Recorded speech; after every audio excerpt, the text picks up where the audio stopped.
Done करना पड़ेगा।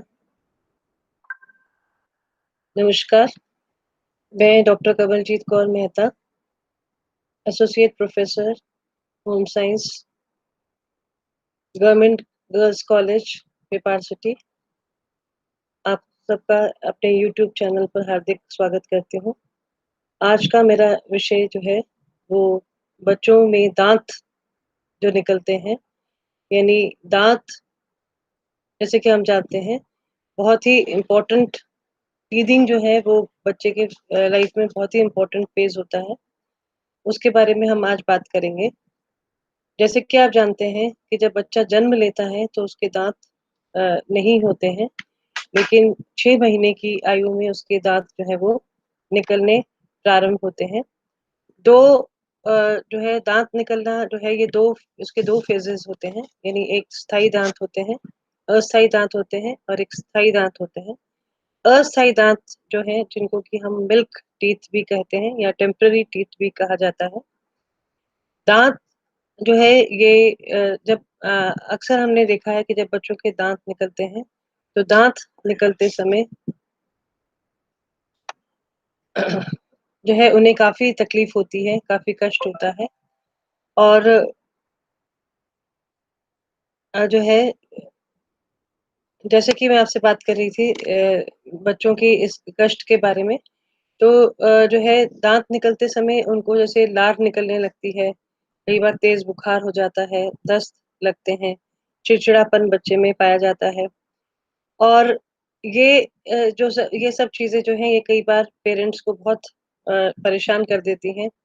लेकिन अ, जो है ये अस्थायी दाँत जब निकलते हैं जैसे कि चित्र में पहले भी आपको इसमें बताया गया है कि ये 20 होते हैं और इनको निकलने का जो समय होता है वो 6 से 8 माह होता है।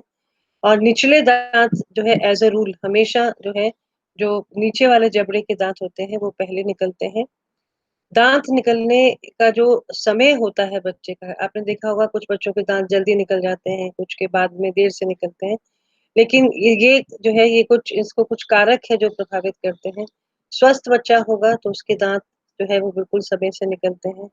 वंशानुक्रम भी प्रभावित करता है, यानी अगर जो है उसको वंशानुक्रम से इस तरह की जेनेटिक वो मिली है कि बट अगर दाँत देर से निकलते हैं तो उसके भी देर से ही निकलेंगे।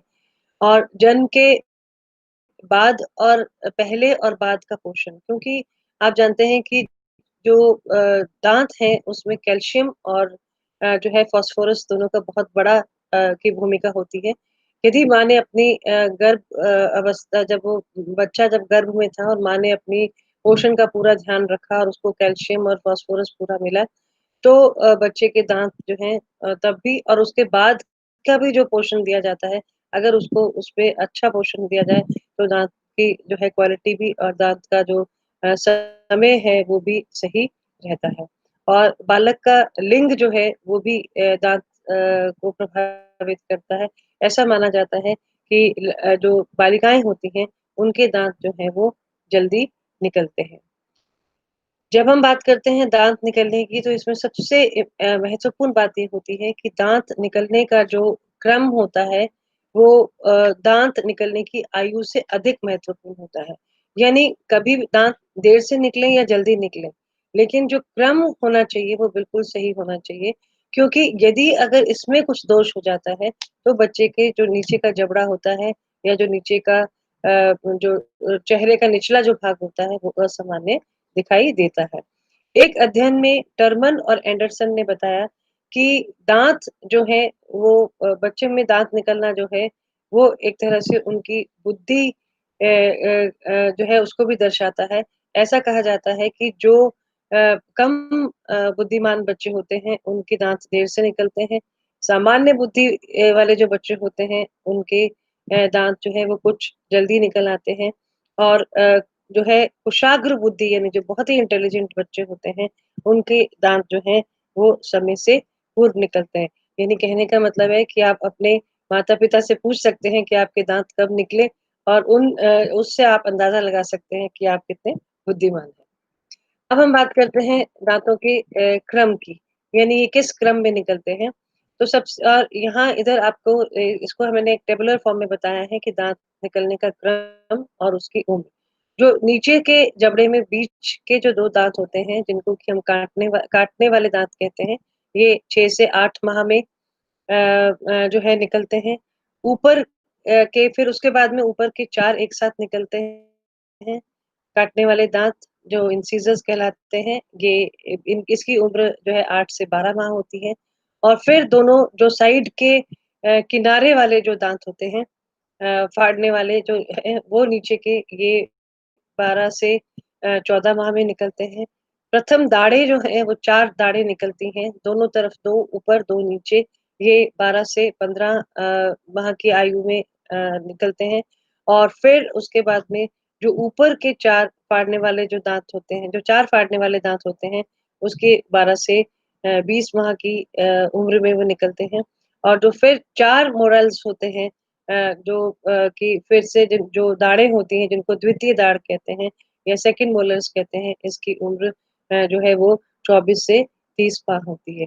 यानी 6 माह से प्रारंभ होकर और 30 माह तक, यानी ढाई साल से लेकर की उम्र तक नॉर्मली या जो है सामान्यतः बच्चे के दाँत निकल जाते हैं।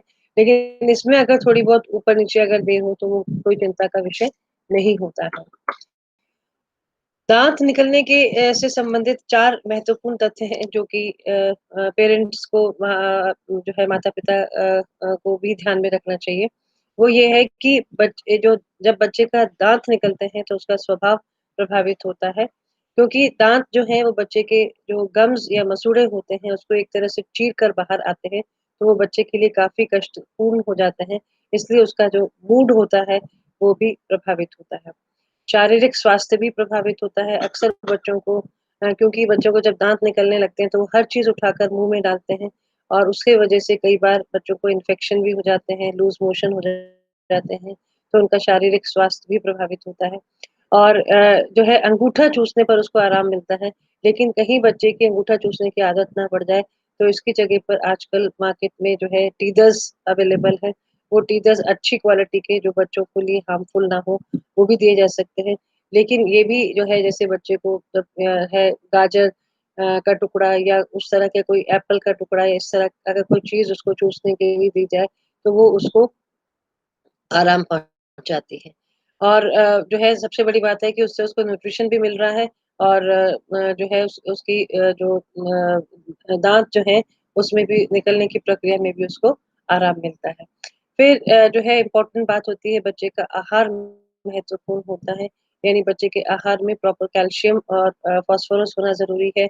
उसको दूध, दही, पनीर इस तरह की चीज़ें जो हैं जिसमें अधिक कैल्शियम होता है, ये उसको उसके आहार में ज़रूर से सम्मिलित किया जाना चाहिए।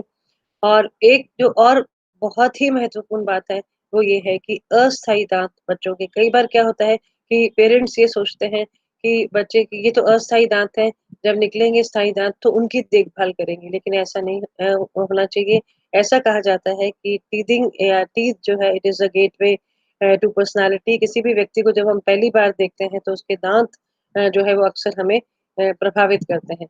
तो इसी क्रम में मैं ये आपसे बताना चाह रही थी कि अस्थायी दाँत जो हैं वो बच्चों के कभी भी खींचने नहीं चाहिए क्योंकि उससे मसूड़े सिकुड़ जाते हैं और उनकी भी उतनी ही केयर या देखभाल की आवश्यकता होती है जितने कि स्थायी दाँतों की है। बच्चों को जो है प्रारंभ से ही दाँतों को अच्छी तरह से ब्रश करना और जो है इस तरह से चिपकने वाली चीज़ें जैसे टॉफ़ी, चॉकलेट इत्यादि जो है वो उसको खाने बहुत ही मिनिमम या बहुत ही खाने से उसको रोकना चाहिए। क्योंकि दाँत जो है कई बार जो है ज़्यादा मीठा खाने से या ज़्यादा चॉकलेट वग़ैरह खाने से बच्चों के दाँत खराब भी हो जाते हैं, उनमें कीड़ा भी लग जाता है या कैविटीज़ भी आ जाती हैं। और अब मैं इसके बारे में बात करती हूँ जो स्थायी दाँतों की कि जब बच्चे के स्थायी दाँत जो है अस्थायी दाँत निकल आते हैं, तब भी उनके मसूड़ों में अंदर दंत निर्माण की जो प्रक्रिया है वो निरंतर चलती रहती है। स्थायी दाँतों का निर्माण होता रहता है और जो है इसका क्रम कुछ इस तरह से है, जैसे 6 वर्ष की आयु में बच्चे के 1 से 2 दाँत स्थायी निकल आते हैं, 8 वर्ष की उम्र में 10 से 11 दाँत हो जाते हैं, 14 से 16 वर्ष की उम्र में 10 वर्ष की उम्र में 14 से 16 दाँत आ जाते हैं, 12 वर्ष की उम्र में 24 से 26 दाँत आ जाते हैं और 13 वर्ष की उम्र तक उसके सभी दाँत जो है वो आ जाते हैं, 28 लेकिन जो बाकी के 4 क्योंकि मैंने आपको बताया कि जो स्थायी दाँत हैं वो 32 होते हैं, जिनको कि हम अक्ल दाढ़ कहते हैं, ये इसको आने में समय लगता है और इसकी उम्र जो है वो 21 से 25 वर्ष की होती है। इस उम्र में भी 21 इस उम्र तक बच्चों की अक्ल दाढ़ भी आ जाती है। तो जो है ये दाँतों की जो के बारे में जो मैंने आज आपको बताया, वो हाँ जी, तो वो ये है कि जो है इसमें हमें अपना ख़ास करके बच्चों का जो है वो उनके दाँतों के स्वास्थ्य का जो है वो बहुत ध्यान रखना चाहिए और जो है किसी भी और उनका जो है सब जो घर पर हम देखभाल करते हैं वो तो है ही है, लेकिन उसके साथ-साथ कभी-कभी आवश्यकता होने पर या नहीं भी अभी आवश्यकता हो तो भी किसी अच्छे डेंटिस्ट को एक बार अपने डॉक्टर के मतलब डेंटिस्ट को दिखाकर और चेकअप करा लेना चाहिए। और इसी के साथ में मैं अपने जो है उसको यहाँ अपनी बात को समाप्त करती हूँ। धन्यवाद।